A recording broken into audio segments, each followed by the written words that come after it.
Join us in the fight to restore liberty and American exceptionalism. Together, let's make the case that our charters of freedom are worth defending and honoring. Right here is where the great American experiment comes alive. Let's get to work.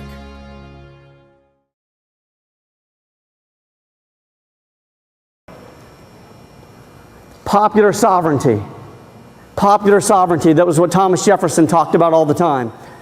He said, good government begins with the recognition that power to govern derives from the people. We have to remember that we're the bosses. We're the bosses.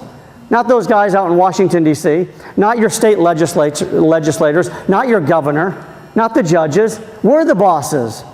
We get to ask the questions. We get to put them through a tough potential if they want to be an employee. We get to put them through the interview. So why don't we start asking questions like this, ladies and gentlemen, to our candidates?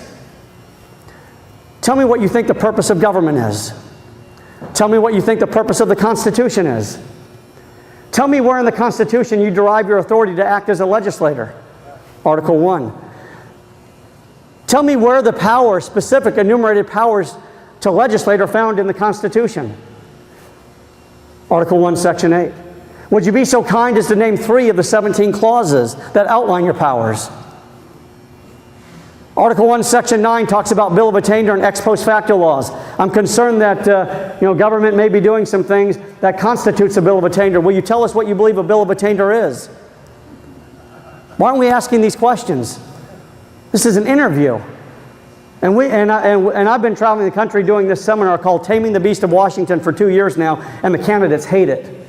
They hate it. And what's going on in Arizona, where our efforts have been concentrated with this particular seminar, is now the candidates are saying, before we come, we want a list of the questions. No, it's not how it works. Last time I went to a job interview, I wasn't given a list of the questions beforehand. You're coming for an interview, and we're going to ask you the tough questions.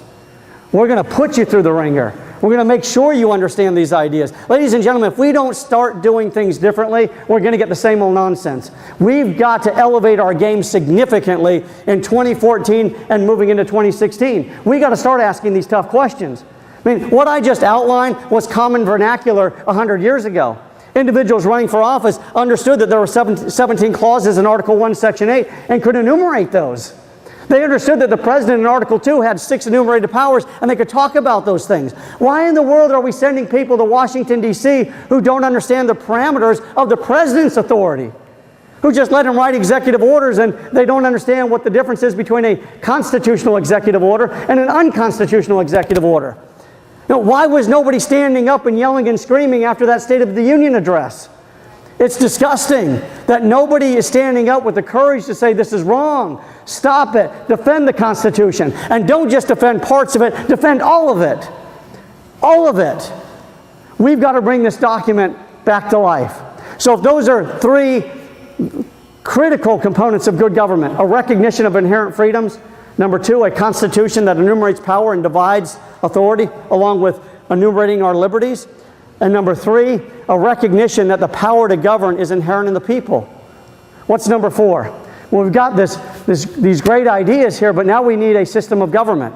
Do we live in a democracy, ladies and gentlemen? No, far from it.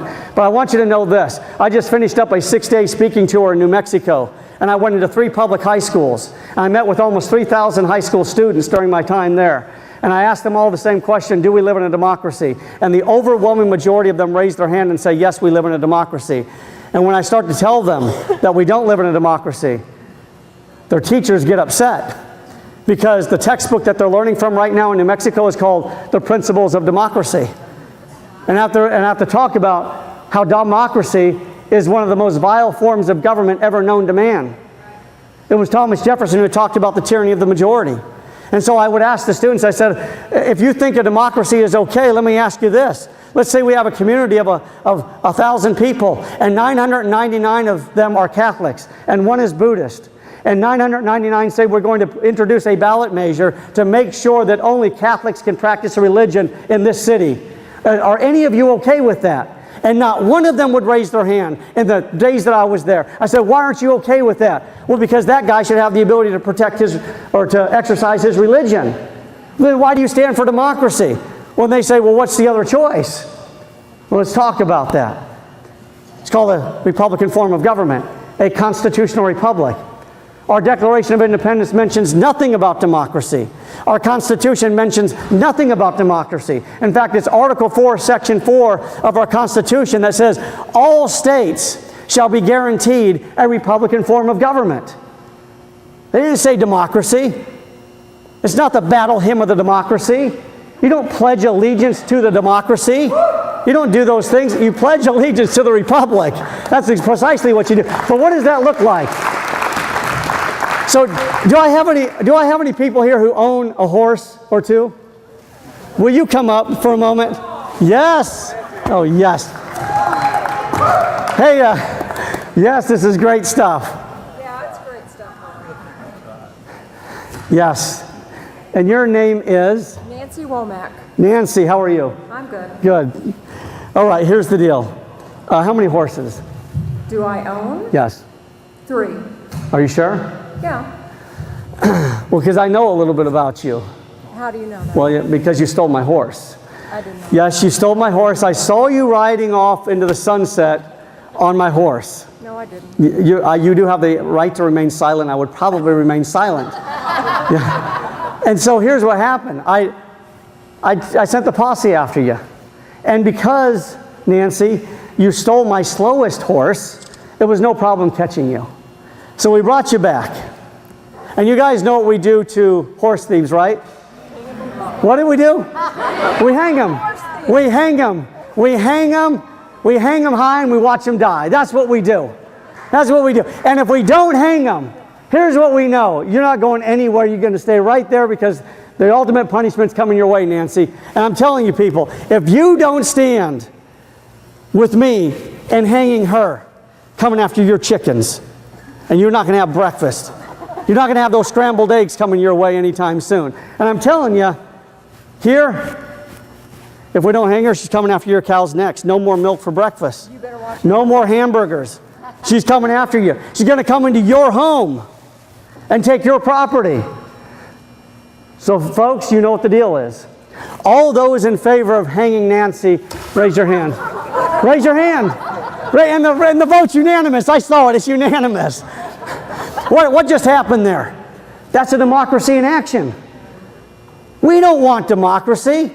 So when our president or someone in the administration or somebody in Congress says, we want to spread democracy throughout the world, they don't know what they're talking about. You don't want to spread democracy throughout the world. You want to spread freedom throughout the world. And if you want to spread freedom throughout the world, you've got to understand what system of government maximizes freedom. So, no, you can't sit down. Where's my cowboy? I need my cowboy. Here's the cowboy. Where's the cowboy? Come on up, right up here. Yes. So here, I want to play this out, Nancy. Are you okay? Yeah, I'm good. All right. So watch this. But I wouldn't steal your slowest horse. Really? Wow, look at that. Michael. Howdy. How are you? Pretty good. You a cowboy? You a real cowboy? No. No? You're like me. I went to Texas once, and it's like, hey, I'm in Texas. I'm buying hat and boots. So I have to tell you guys, I did a seminar not too long ago up in northern Arizona, and I was doing this little spiel, and I thought it was going to be really cool going up into northern Arizona. I got me some cowboy boots, and I'm going to do this thing with my cowboy boots. And I called somebody up and was talking about stealing my horse, and they said, there ain't no way you're a cowboy. Your boots are way too clean. So I don't wear my boots anymore doing this. But I want you to play this out. Let's take this same scenario with Nancy. And she steals the horse. And the townspeople bring her back. And I rally you again asking you to give your consent to hang her. In a republic, who shows up on scene? The sheriff. You the sheriff? Sure. Today you are the sheriff. What is the job of government? I'm going to put you on the spot, Michael. What's the primary function of government? What is it? I can't hear you. That is not their number one obligation. The number one obligation of government is to secure the rights of the people. Right? I mean, Thomas Jefferson told us that in the second paragraph of the Declaration. that to secure these rights, what rights? Life, liberty, pursuit of happiness. That to secure these rights, governments are instituted among men. And so here's what we have. Sheriff shows up on scene. He's a member of the executive branch. His primary function is to secure the rights of the people, even those who have been accused of committing a crime. And so Matt, or Mike, you going to allow us to hang her? How much money she got? Yeah, wow. He's all ready to be paid off. Wow. Wow. He's the tyrant. We kick him out of office next go around. So here's what we have. Here's what we have. Sheriff shows up on scene. Law enforcement shows up on scene and says what? You can't hang this woman. Yet. She has rights. She has the right to a public trial, fair trial, a speedy trial, a right to confront her accusers, a right to even force her own witnesses to come in and present a defense. She has the right to have counsel assist her through the process as the government utilizes its resources to go after her. She has a right to remain silent and not have that silence be used against her. And you know what else she also has the right to? An impartial jury. And you buckaroos don't look very impartial to me. You're not sitting on the jury. We're going to get 12 individuals who are impartial to sit in judgment of her and see if government can bring the goods. She has the presumption of innocence. Government must prove their case. That's the essence of a constitutional republic. But right now in America, what we have going on is what?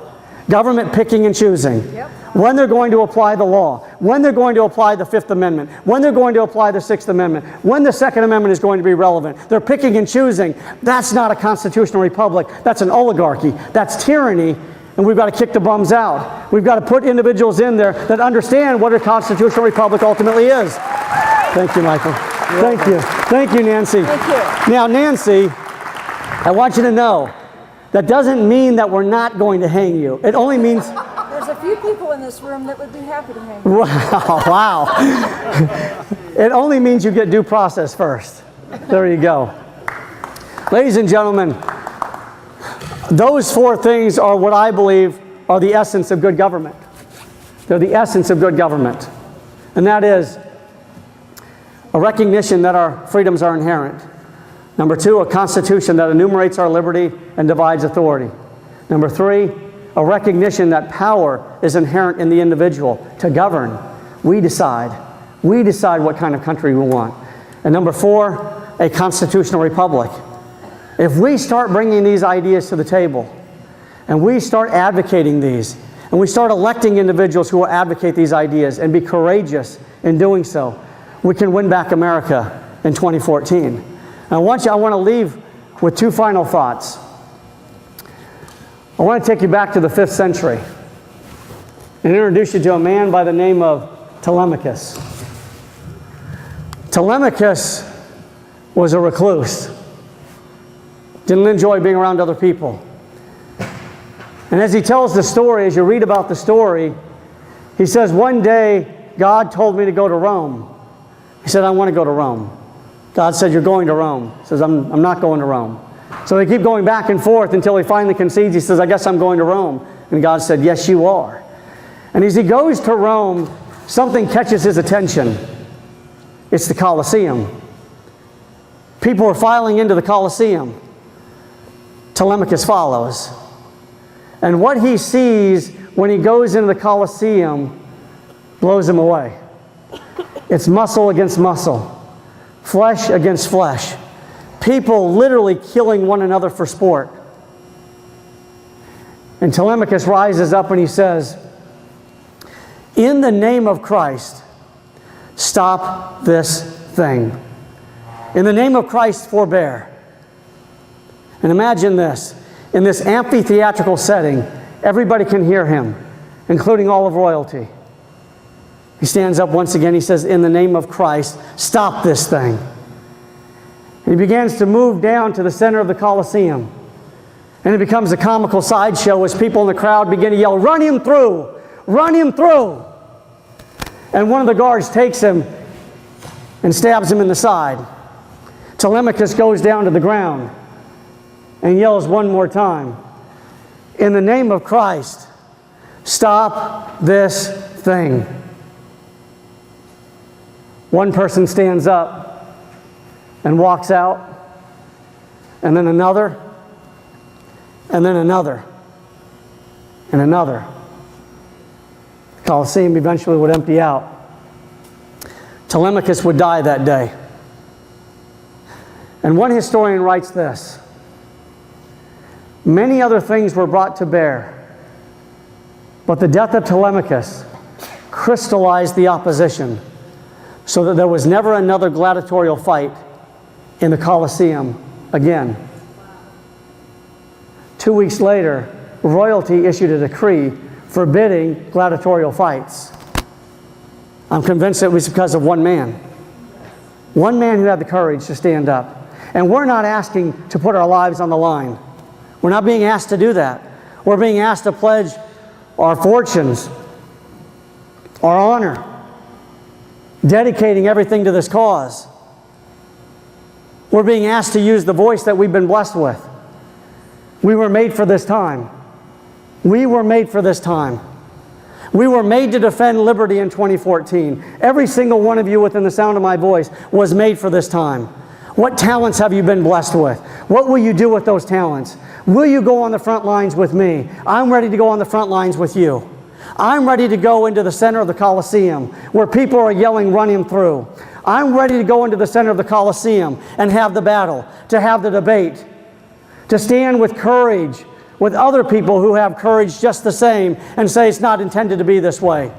The philosopher kings are not the answer. We, the people, are the answer. I'm ready to stand with people who believe in those ideas, who believe that the Constitution is not the problem, but that it is emphatically the answer. I'm ready to stand with those people because you, as you sit here, you are the Thomas Jefferson of 1776, who stands up and says, we hold these truths to be self-evident. You are the Thomas Jefferson. You are the Thomas Paine, who said, these are the times that try men's souls, that were being read by the soldiers in George Washington on Christmas Eve, 1776, as they prepared to cross the Delaware. 2,500 troops, a third of them had no shoes. You are those troops. Will we do those things? You are that George Washington. You are him who said that it's the people that are the ultimate defenders of the Constitution. You are that James Madison today in 2014. You know, the tactician who made things happen, who saw that the country was on the brink of disaster and said, no more, no more. I'm going to work with others to resolve the problems in this country and would absolutely facilitate this Constitution that we enjoy today. We are those individuals. We are the Martin Luther King who says there's a promissory note and we're waiting to cash out on that promissory note. And that promissory note is a recognition that all men are born free, not just some, not just who government gets to select. We're all born free. Ladies and gentlemen, as we do these things, I'm convinced, I am absolutely convinced that America's best days are yet to come. I am convinced of this. Better days are coming. There are people in here that are older than I am. And one thing I will tell you, I'm tired of being told it's just a bunch of gray hairs wherever you go, Mr. Krauser. I'm offended by that notion.